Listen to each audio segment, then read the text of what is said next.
ഇത്രയും ദുഷ്ടനായ ക്രിമിനലിനെ എന്തുകൊണ്ട് അറസ്റ്റ് ചെയ്യുന്നില്ല ഡാഡി? അവനെതിരായ ഒരു ചെറുവിരൽ അനക്കാൻ പോലും നമ്മുടെ ഡിപ്പാർട്ട്മെന്റ് കഴിയില്ല. കാരണം അവനെ നമ്മുടെ ഡിപ്പാർട്ട്മെന്റ് തന്നെയാണ് വളർത്തുന്നത്. ജീവപര്യന്തം തടവെന്നൊക്കെ പറഞ്ഞാല് സ്വന്തം വീട്ടിൽ കഴിയുന്ന പോലെയാ ഹൈദർക്ക്.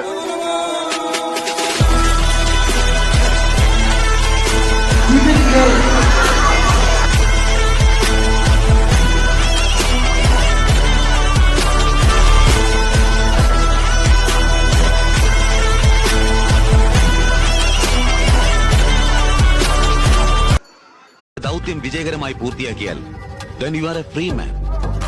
പണ്ടൊരിക്കൽ ബോംബെയില് 6 വെടിയുണ്ടകൾ കൊണ്ട് ചങ്കും കരളും ഒക്കെ കീറിപ്പറഞ്ഞ് ചോര മുഴുവൻ വാർന്നു പോയിട്ടും പാമ്പ് മുറി കൂടുന്ന പോലെ ജീവൻ തിരിച്ചു പിടിച്ച ഒരു അത്ഭുത പ്രതിഭാസമല്ലേ രാമേട്ട സക്കീർ ഹുസൈൻ?